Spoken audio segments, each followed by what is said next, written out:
মা, তোমার বয়স বেশি হলেও তোমার ভিতরে এখনও অনেক টাইট।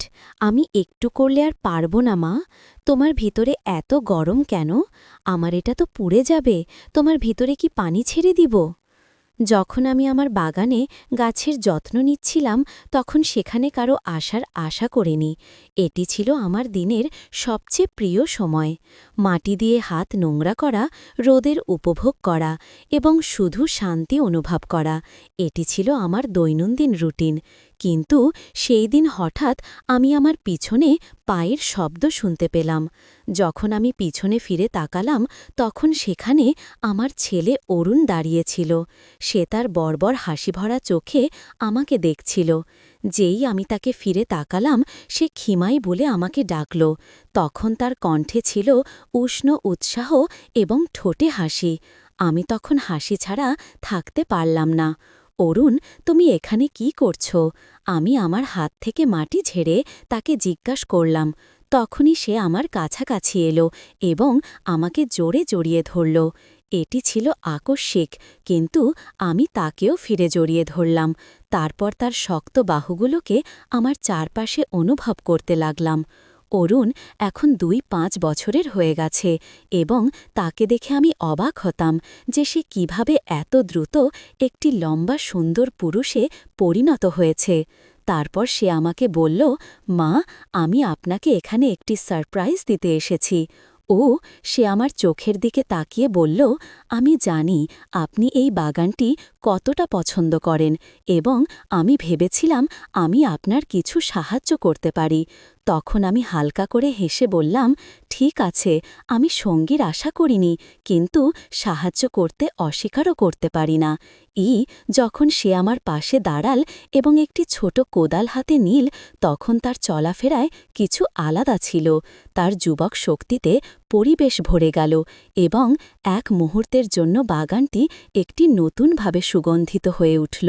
তারপর আমরা একসাথে কাজ শুরু করলাম। কাজের সময় আমরা অনেক হাসি ঠাট্টা করলাম। তখনই আমি তার গার্লফ্রেন্ড সম্পর্কে কথা তুললাম। সে সঙ্গে সঙ্গে গম্ভীর হয়ে অস্বীকার করল। কিন্তু তখনই কাজ করার সময় কিছু বদলে গেল। অরুণ একটি গমলা তুলতে হাত বাড়াল। তখন তার হাত আমার হাত স্পর্শ করল এবং একটি শিহরণ আমার সমস্ত শরীরে ছড়িয়ে পড়ল। সেই হালকা স্পর্শ এক মুহূর্তের জন্য আমাকে অস্থির করে দিল, যেন আমাদের মধ্যে বাতাসে একটি অক্ষতিত সংযোগের ঢেউ বয়ে গেল। তারপর আমরা কাজে মনোযোগ দেওয়ার চেষ্টা করলাম, কিন্তু তখন একে অপরের এত কাছাকাছি হওয়ার একটি অদ্ভুত অনুভূতিকে অস্বীকার করা খুব কঠিন ছিল। কাজ করার সময় যখন সে ঘাস উপড়ে ফেলতে নিচু হল, তখন হঠাৎ তার মুখ আমার মুখের খুব কাছাকাছি চলে এলো। তখন আমি তার গরম নিঃশ্বাস আমার গালে অনুভব করলাম এবং আমাদের মধ্যে দূরত্ব যেন কিছুক্ষণের জন্য অদৃশ্য হয়ে গেল। তারপর আমাদের চোখে চোখ পড়ল এবং তার চোখে একটি গভীর অনুভূতি ছিল, যেন সে সব কিছু বলছে যা শব্দে বলা যায় না। কিন্তু তখন তার দৃষ্টিতে এমন কিছু ছিল যা আমার হৃৎস্পন্দন বাড়িয়ে দিয়েছিল। সেই মুহূর্ত, সেই দৃষ্টি, সব কিছু আকস্মিকভাবে ঘটে গেল, যা আমার সমস্ত শরীরে একটি সংবেদন সৃষ্টি করল। তখন সে নরমভাবে জিজ্ঞাসা করল, মা, আপনি ঠিক আছেন? তার কণ্ঠে ছিল কোমলতা এবং একটি অকথিত তীব্রতা। তখনও তার চোখ আমার সৌন্দর্য দেখছিল এবং আমার নিঃশ্বাস থেমে গেল। আমার কণ্ঠ কাঁপছিল এবং আমি আমার সংযম বজায় রাখার চেষ্টা করে উত্তর দিলাম, আমি ঠিক আছি বেটা। তারপর আমি আমার ঠোঁটে হাসি আনার চেষ্টা করলাম, কিন্তু এখন আমাদের মধ্যে পরিবেশ সম্পূর্ণ বদলে গেছে। এখন প্রতিবার যখন আমি তার দিকে তাকাতাম, আমি তাকে আমাকে দেখতে পেতাম। তার দৃষ্টি আমার বুকের মধ্যে একটি হালকা আকাঙ্ক্ষা জাগিয়ে তুলছিল। তারপর যত আমরা এগিয়ে যেতে লাগলাম, পরিবেশে একটি অদ্ভুত অস্থিরতা ভরে গেল। এখন অরুণের স্বাভাবিক এবং চঞ্চল স্বভাব কিছুটা বেশি গম্ভীর এবং আবেগপ্রবণ হয়েছে। তখন সে দাঁড়াল এবং তার বাহু প্রসারিত করে আংটি নিতে লাগল, যা আমাকে তার বাবুর একটি ঝলক দেখাল। তখন আমার দৃষ্টি বাবুর ওপর আটকে গেল এবং আমার হৃৎস্পন্দন বেড়ে গেল। তখন অরুণ বলল, মা, তুমি জানবো? তার কণ্ঠ ছিল নরম এবং অন্তরঙ্গ। সে বলল, আমি সব সময় বিশ্বাস করি যে তুমি পৃথিবীর সবচেয়ে সুন্দর নারী, কারণ তোমার চেয়ে সুন্দর নারী আমি আজ পর্যন্ত দেখিনি। কি তার শব্দগুলি শুধু প্রশংসার চেয়ে বেশি একটি স্বীকারোক্তি ছিল, যা আমাকে ভাবতে বাধ্য করল এর আগে যে আমি কিছু বলতে পারি সে আরও কাছে চলে এলো। তারপর তার হাত আমাকে আলতো করে জড়িয়ে ধরার জন্য এগিয়ে এলো। তার আঙুলগুলি আমার হাতের ওপর একটি রেখা তৈরি করতে লাগল। যেখানেই সে স্পর্শ করল সেখানেই একটি শিহরণ ছড়িয়ে পড়ল। তখন আমি তার উষ্ণতা আমার শরীরে অনুভব করতে পারছিলাম, এবং তখন পৃথিবী আমাদের জন্য ছোট হয়ে গেল। তারপর একটি কোমল স্পর্শের সাথে সে আমার কানের পিছনে তার গরম নিঃশ্বাস ছড়িয়ে দিতে লাগল। তার আঙুলগুলি আমার গাল স্পর্শ করে সেখানেই থেমে গেল, এবং তখন আমি একটি তীব্র আকাঙ্ক্ষা অনুভব করছিলাম, যা আমাকে একই সাথে রোমাঞ্চিত এবং ভীত করছিল। যখন সে আমার ভেতরের অস্থিরতা অনুভব করল, সে নিচু হয়ে গেল। তারপর তার ঠোঁট আস্তে আমার ঠোঁট স্পর্শ করল। এই চুম্বন ছিল খুবই কোমল এবং প্রশ্নবিদ্ধ, কিন্তু তখন আমি কিছু বলতে পারলাম না। তখন আমার হৃদয় দ্রুত স্পন্দিত হচ্ছিল। আমি কখনো কল্পনাও করিনি যে আমার ঠোঁট তার ঠোঁটের সাথে এমনভাবে মিলিত হবে। তখনই চুম্বন আরও গভীর হতে লাগল, যেন আমরা দুজন বহু বছর ধরে বিচ্ছিন্ন কোনো প্রেমিক। তারপর সে তার হাত আমার কোমরে রাখল এবং আমাকে আরও কাছে টানতে লাগল। তখন তার স্পর্শে আমি একটি জ্বলন্ত আগুন অনুভব করলাম, যা আমি উপেক্ষা করতে পারলাম না। তখন আমাদের চুম্বনের মধ্যে অরুণের হাত ধীরে ধীরে আমার ব্লাউজের বোতাম খুলতে শুরু করল। এখন প্রতিটি গতি ছিল চিন্তাশীল এবং অকথিত প্রতিশ্রুতিতে পূর্ণ। তারপর যেই আমার কাপড় পরতে শুরু করল, আমি ভিতর পর্যন্ত কেঁপে উঠলাম। সেই মুহূর্তে মনে হচ্ছিল যেন আমি সম্পূর্ণ অসহায় এবং অনিরাপদ হয়ে গেছি, কিন্তু একই সাথে হৃদয়ে একটি অদ্ভুত রোমাঞ্চ উঠছিল। মনে হচ্ছিল যেন সব কিছু খুলে গেছে এবং আমি নিজেকে আগের চেয়ে আরও মজাদার অনুভব করছি। সেই মুহূর্ত ছিল ভয় এবং উত্তেজনার একটি অদ্ভুত মিশ্রণ। তখন আমরা কিছুক্ষণের জন্য আলাদা হলাম এবং আমাদের শ্বাস পরস্পরের সাথে মিলিত হল। তখন আমাদের চোখ একে অপরের মধ্যে ডুবে গিয়েছিল। তখন অরুণ আস্তে ফিসফিস করে বলল, রাখো। তখন তার কণ্ঠে কিছু অদ্ভুত অনুভূতি ছিল। তারপর সে বলল, মা, আমি তোমাকে বলতে চেয়েছিলাম যে আমি তোমার জন্য কত গভীরভাবে অনুভব করি। কি এটি শুনে আমার হৃদয়ে একটি অদ্ভুত অস্থিরতা এবং ব্যথা উঠিল। তারপর আমি ধীরে ধীরে আমার হাত ওঠালাম এবং তার চোয়ালের কঠোর রেখা হালকা করে স্পর্শ করলাম।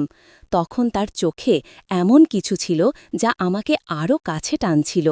তখন আমি কিছু না বলে তার ঠোঁটের দিকে ঝুঁকে আরেকটি চুম্বন দিলাম। এই চুম্বন শুধু একটি সাধারণ অনুভূতি ছিল না, বরং আমাদের মধ্যে সেই অকথিত অনুভূতির গভীরতা দেখাচ্ছিল, যা শব্দে বলা সম্ভব ছিল না। সেই মুহূর্তে বাইরের বিশ্ব যেন কোথাও অদৃশ্য হয়ে গিয়েছিল। আমাদের চারপাশে নিস্তব্ধতা ছিল এবং মনে হচ্ছিল যেন আমরা দুজন কোনো আলাদা বিশ্বে হারিয়ে গেছি। এই মুহূর্ত শুধু আমাদের ছিল, যেখানে আমরা আমাদের সম্পর্কের সেই নতুন অনুভূতি আবিষ্কার করছিলাম, যা এখন ধীরে ধীরে আমাদের মধ্যে জাগ্রত হচ্ছিল। শেষ পর্যন্ত যখন আমরা একে অপর থেকে আলাদা হলাম, তখন আমাদের মুখ লাল ছিল এবং হৃদয় জোরে স্পন্দিত হচ্ছিল। তখন অরুণ আমাকে একটি হালকা কিন্তু মিষ্টি হাসি দিল। সেই হাসি এমন ছিল যেন সে জানোস যে আমাদের মধ্যে কিছু পরিবর্তন হয়েছে। সেই হাসির সাথে সে বলল, আমি চা বানিয়ে আনি কি? এতো বলেই সে রান্নাঘরে যেতে লাগল এবং আমি তাকে রান্নাঘরের দিকে যেতে দেখতে লাগলাম। তখন আমার মনে একটি অদ্ভুত অনুভূতি ছিল, খুশি, উত্তেজনা এবং কিছুটা চিন্তাও। তার স্পর্শ এখনও আমার ত্বকে অনুভূত হচ্ছিল। এখন আমি ভাবতে শুরু করলাম যে এখন সবকিছু আগের মতো থাকবে না, কারণ আমাদের মধ্যে অনেক কিছু পরিবর্তন হয়ে গিয়েছিল এবং এই পরিবর্তন ছিল গভীর এবং স্থায়ী। তারপর যখন আমি ভিতরে গেলাম, তখন দেখলাম অরুণ রান্নাঘরে আছে। টেবিলে 2টি কাপ চা রাখা ছিল। তখন সে শান্তভাবে বসেছিল, কিন্তু তার চোখে সেই গরম উত্তেজনা ছিল যা আমি আগে দেখেছি। তারপর আমি হাসতে হাসতে চায়ের কাপ তুলে নিলাম এবং সেই মুহূর্তে অনুভব করলাম যে এই সম্পর্ক এখন একটি নতুন শুরুর জন্য প্রস্তুত। তারপর আমরা একসাথে বসে চায়ের চুমুক নিতে লাগলাম। তখন আমরা নীরব ছিলাম, নিজ নিজ চিন্তামগ্ন। আমি এই নতুন শুরু নিয়ে ভাবতে লাগলাম যে আমি কি এটির মুখোমুখি হবার জন্য প্রস্তুত। তখন অরুণও কিছু ভাবছিল। আমরা চায়ের চুমুক নিতে নিতে বসেছিলাম, কিন্তু তখন আমাদের মধ্যে নীরবতা অস্বস্তিকর ছিল না, বরং এটি অক্তিত শব্দে পূর্ণ ছিল। আমি আমার দৃষ্টি টেবিলে রেখে দিলাম এবং অকারণে চা নাড়তে নাড়তে আমার ভিতরে উঠতে থাকা অদ্ভুত অনুভূতিগুলো বোঝার চেষ্টা করছিলাম। তখন অরুণ আমার সামনেই বসেছিল। সে খুবই স্বাচ্ছন্দ্যে এই সব কিছুর পর যা এইমাত্র ঘটেছিল। তবুও তার দৃষ্টি আমার ওপর ছিল এবং আমি তার উপস্থিতি আমার ত্বকে একটি গরম স্পর্শের মতো অনুভব করতে পারতাম। তখন সে আস্তে বলল, মা। ও তখন তার কণ্ঠ নীরবতা ভেঙে দিল। তারপর সে বলল, আজ আপনি আলাদা লাগছেন, আপনি ঠিক তো আছেন? তখন আমি তার দিকে তাকালাম। তারপর আমার এবং তার দৃষ্টি মিলিত হল। তখন তার চোখে চিন্তা ছিল, কিন্তু কিছু আরও ছিল, কিছু এমন যা আমার হৃৎস্পন্দন বাড়িয়ে দিল। আমি এমন অনুভূতির সাথে অভ্যস্ত ছিলাম না, বিশেষ করে অরুণের আশেপাশে। কিন্তু আমি আমাদের মধ্যে কি যখন সে সুযোগ দিচ্ছিল, তখন আমার মনের এক অংশ চাইছিল যে সব কিছু আগের মতোই থাকুক এবং আমি এই বিষয়গুলো উপেক্ষা করে যাই। কিন্তু আমার ভেতরের আরেক অংশ, যে ইতিমধ্যে সেই মুহূর্তের গভীরতা অনুভব করেছিল, সে জানতে চাইছিল যে সামনে কি হতে চলেছে। আমি বুঝতে পারছি, অরুণ, আমি ধীরে ধীরে বললাম। তখন আমার কণ্ঠ এতই নিচু ছিল যে মনে হচ্ছিল আমি নিজের সঙ্গে কথা বলছি, কিন্তু কিছু কথা সরাসরি বলা সহজ হয় না। তখন সে কিছুই বলল না, শুধু তার গভীর দৃষ্টিতে আমাকে দেখতে থাকল। হঠাৎ কিছু না বলেই সে উঠে দাঁড়াল এবং টেবিলের চারপাশে ঘুরে আমার পাশে এসে দাঁড়াল। তখন সে এত কাছে ছিল যে আমি তার উষ্ণতা অনুভব করতে পারছিলাম। আমার শ্বাস যেন থেমে গেল। এখন আমাদের কিছু বলার প্রয়োজন নেই, সে ধীরে ধীরে বলল। তারপর সে তার হাত হালকাভাবে আমার কাঁধে রাখল। আমি তার দিকে তাকালাম এবং আমার হৃদয় দ্রুত স্পন্দিত হতে লাগল। তার স্পর্শ কোমল ছিল, কিন্তু তাতে এক অদ্ভুত গভীরতা ছিল। আমি জানতাম যে আমাকে পিছিয়ে যাওয়া উচিত, কিন্তু আমি জানি না কেন আমি তার দিকে আকৃষ্ট হচ্ছিলাম। তখন তার স্পর্শ আমাকে এক ধরনের শান্তির মতো লাগছিল। অরুণ, তখন আমি বলতে শুরু করলাম, কিন্তু আমার কথা থেমে গেল। ঠিক তখনই সে নুয়ে পড়ল এবং আমার কপালে একটি হালকা চুম্বন দিল। তারপর সে ফিসফিস করে বলল, সব ঠিক আছে মা। তার ঠোঁট এক মুহূর্তের জন্য থেমে গেল। তারপর সে কিছুটা পিছিয়ে গেল। কিছুক্ষণ ভেবেই সে বলল, মা, আমি তোমাকে ছেড়ে কোথাও যাব না। তার কণ্ঠে এত কোমলতা ছিল যে আমার হৃদয় যেন এক অদ্ভুত শান্তি পেল। যখন অরুণ আমার কাঁধে হাত রাখল এবং বলল, সম্ভবত এখন আমাদের কথা বলার প্রয়োজন নেই, তখন আমি নিজেকে থামাতে পারলাম না। সে তখন তাড়াহুড়ো করছিল না, শুধু আমার সঙ্গে ছিল, আমার প্রতিক্রিয়ার অপেক্ষায় ছিল। এবং যতই আমি এটা থামানোর চেষ্টা করছিলাম, ততই আমি আমাদের মধ্যে আকর্ষণকে অস্বীকার করতে পারছিলাম না।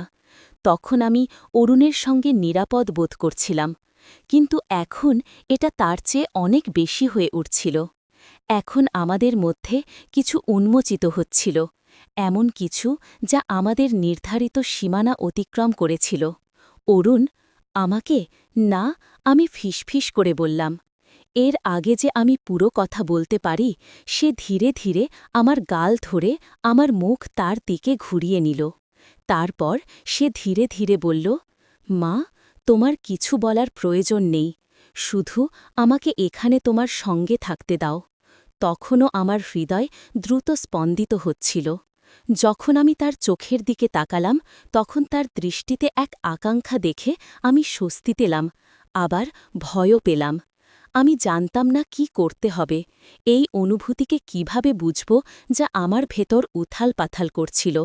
কিন্তু সেই মুহূর্তে তার হাত আমার গালে এবং তার চোখ আমার চোখের দিকে তাকিয়েছিল। তখন আমি পিছিয়ে যেতে চাইছিলাম। ধীরে ধীরে সে আবার নুয়ে পড়ল এবং আমার গালে একটি হালকা চুম্বন দিল। এটা তার দিক থেকে একটি ইঙ্গিত ছিল, যা খুবই কোমল, কিন্তু এটা আমার মেরুদণ্ডে একটি শিহরণ ছড়িয়ে দিল। তারপর আমি আমার চোখ বন্ধ করলাম, তার ঠোঁটের উষ্ণতা আমার ত্বকে অনুভব করতে করতে, এবং এক মুহূর্তের জন্য বাকি সব কিছু ভুলে গেলাম। এখন সব কিছু যেন ঝাপসা হয়ে যাচ্ছিল। কিছুক্ষণ পরে যখন সে পিছিয়ে গেল, তখন আমি আমার চোখ খুললাম এবং তাকে আমাকে দেখতে পেলাম। তার মুখ খুবই কোমল এবং শান্ত দেখাচ্ছিল। আমি শুধু তোমার খেয়াল রাখতে চাই, সে ধীর কণ্ঠে বলল, এটুকুই। তারপর আমি গভীর শ্বাস নিলাম, কিন্তু আমার গলায় যেন কিছু আটকে গেছে বলে মনে হচ্ছিল। এটা আমার জন্য একদম নতুন ছিল এবং কিছুটা ভীতিকর, কিন্তু আমার ভেতর কোথাও না কোথাও এই সংযোগ অনুভব করার ইচ্ছাও ছিল। তারপর আমি ধীরে ধীরে বললাম, অরুণ। তখন আমার কণ্ঠ এতই নিচু ছিল যে সেটা শোনা কঠিন ছিল। তখন সে হালকা হেসে এসে আমার কানের পাশের এলোমেলো চুল ঠিক করতে লাগল। তারপর সে শান্ত স্বরে বলল, কিছু না মা, এখন আমাদের কিছু বুঝতে হবে না। এবং সেই মুহূর্তে আমি তার কথায় বিশ্বাস করলাম। তখন সম্ভবত আমাদের এখনই চূড়ান্ত সিদ্ধান্তে পৌঁছানোর প্রয়োজন ছিল না। সম্ভবত এটাই ঠিক ছিল যে আমরা শুধু এখানে একসঙ্গে থাকি এবং জিনিসগুলো নিজে নিজে সাজিয়ে নিই। আমরা দুজন কিছুক্ষণের জন্য নিঃশব্দে বসে রইলাম, কিন্তু আমাদের মধ্যে টান এখনও অব্যাহত ছিল, তবে এখন সেটা হালকা এবং সহনীয় মনে হচ্ছিল। তখন অরুণ আমাকে আর কিছু জিজ্ঞাসা করল না, এবং এর জন্য আমি মনে মনে তার কৃতজ্ঞ ছিলাম। সে আমাকে ভাবতে এবং বুঝতে সময় দিয়েছিল। কিছুক্ষণ পরে সে উঠে দাঁড়াল এবং কিছুটা টানাটানি করে বলল, তখন তার সেই পুরনো দুষ্টুমি ভরা হাসি ফিরে এসেছিল। ঠিক আছে মা। তারপর সে চোখ টিপে বলল, কেমন হবে যদি আজ আমি আমাদের জন্য রান্না করি? তখন আমি তার কথায় হালকা হেসে ফেললাম। তারপর আমি বললাম, এটা তো খুব ভালো হবে। এবং তখন সত্যি আমি কিছুটা স্বস্তি বোধ করছিলাম। তারপর সে রান্নাঘরের দিকে চলে গেল এবং আমি উঠে ঘরের দিকে গেলাম এবং শুয়ে পড়লাম। কিন্তু আমিও তখন বুঝতে পারিনি যে আমার মধ্যে কি চলছিল বা ভবিষ্যতে কি হবে, কিন্তু তখন আমি ধীরে ধীরে জিনিসগুলো সামলানোর জন্য প্রস্তুত ছিলাম। যা কিছু হোক, যেভাবেই হোক, আমরা একসাথে এটি সমাধান করব। এখন আমি আমার ঘরে ছিলাম, কিন্তু আমার মনে তখনও ধারণাগুলোর ঝড় বয়ে যাচ্ছিল। কিছুক্ষণ আগে যা ঘটেছিল তা সব মনে পড়ছিল। প্রতিবার যখন সে আমাকে সেইভাবে দেখত বা কিছু ছুঁয়ে যেত, তখন মনে হতো যেন আমার হৃদয়ে কিছুটা নাড়াচাড়া হচ্ছে। কিছুক্ষণ পর রান্নাঘর থেকে মশলার গন্ধ আসতে শুরু করল। আমি উঠে রান্নাঘরের দরজায় গিয়ে দাঁড়ালাম। তখন অরুণ আমার দিকে তাকালো এবং হেসে বলল, মা, আমি চাই আজকের খাবারটা বিশেষ হোক। কেন? আমি হালকাভাবে জিজ্ঞেস করলাম। কারণ কিছু মুহূর্ত বিশেষ হয়, সে আমাকে দেখে বলল। তখন তার চোখে এমন কিছু ছিল যা আমাকে অদ্ভুতভাবে অস্বস্তি দিচ্ছিল, কিন্তু আমি সেখান থেকে সরে যেতে পারলাম না। তখন খাবার প্রস্তুত হতে হতে সন্ধ্যা হয়ে গেল। আমরা একসাথে টেবিলে বসে খাবার খেলাম। অরুণ প্রতিবার আমার প্লেটে আরও কিছু দেওয়ার চেষ্টা করত, আর আমি প্রতিবার হেসে না বলে দিতাম। এই মুহূর্তটি যতটা সাধারণ মনে হচ্ছিল, ততটাই অনন্য ছিল। খাবারের পর সে আবার রান্নাঘর পরিষ্কার করা শুরু করল। আমি তাকে থামাতে যাচ্ছিলাম, কিন্তু সে ইশারায় না করে দিল। আজ সব আমার দায়িত্ব, সে বলল। এখন রাত হয়ে গিয়েছিল। আমি তাকে বললাম যে সে গিয়ে বিশ্রাম নিক, কিন্তু সে আমার পাশে এসে বসল। তারপর সে একটি গভীর শ্বাস নিয়ে বলল, মা, আমি আপনাকে কখনো এত শান্ত এবং হারিয়ে যাওয়া দেখিনি। আপনি ঠিক আছেন তো? আমি তার দিকে তাকালাম। তার কণ্ঠে চিন্তা ছিল, কিন্তু তার চোখে আরও কিছু ছিল, সম্ভবত জানার কৌতূহল যে আমি কি অনুভব করছি। তখন আমি বললাম, আমি ঠিক আছি অরুণ, কিন্তু কিছু জিনিস এখনও আমার জন্য অস্পষ্ট। সম্ভবত আমার কিছু সময় প্রয়োজন। তখন অরুণ আমার কথা গুরুত্ব সহকারে শুনল এবং তারপর হালকাভাবে হেসে বলল, সময় নেওয়া ঠিক আছে, কিন্তু মা, আপনি জানেন তো আমি সব সময় আপনার সাথে আছি। তখন তার কথা আমার হৃদয় স্পর্শ করল। তারপর আমি অনুভব করলাম যে এই মুহূর্তে যা কিছু জটিলতা ছিল তার সমাধান সময় এবং ধৈর্য দিয়ে মিলবে। সেই রাতে যখন আমি ঘুমাতে গেলাম তখন আমার মন হালকা ছিল। আমি ভেবেছিলাম আমাদের মধ্যে যা কিছুই হোক না কেন আমরা এটি সমাধান করব। পরের দিনের সকাল আমাদের জন্য একটি নতুন শুরু ছিল। এখন অরুণের উপস্থিতি আমার জীবনের যে শূন্যতা ছিল তা ধীরে ধীরে পূরণ করতে শুরু করেছিল। তাই বন্ধুরা, এটা ছিল আমাদের আজকের ছোট্ট গল্প। আপনি এই গল্পটি কেমন লাগলো কমেন্ট করে অবশ্যই জানাবেন। আর যদি এই গল্পটি আপনার ভালো লেগে থাকে তবে এটি লাইক করুন এবং আপনার বন্ধুদের সাথে শেয়ার করুন। এ ধরনের আরও রোমাঞ্চকর গল্পের জন্য আমাদের চ্যানেল সাবস্ক্রাইব করুন এবং বেল আইকন টিপতে ভুলবেন না, যাতে আপনি আমাদের কোনো গল্প মিস না করেন। ধন্যবাদ। মা, তোমার বয়স বেশি হলেও তোমার ভিতরে এখনও অনেক টাইট। আমি একটু করলে আর পারব না মা। তোমার ভিতরে এত গরম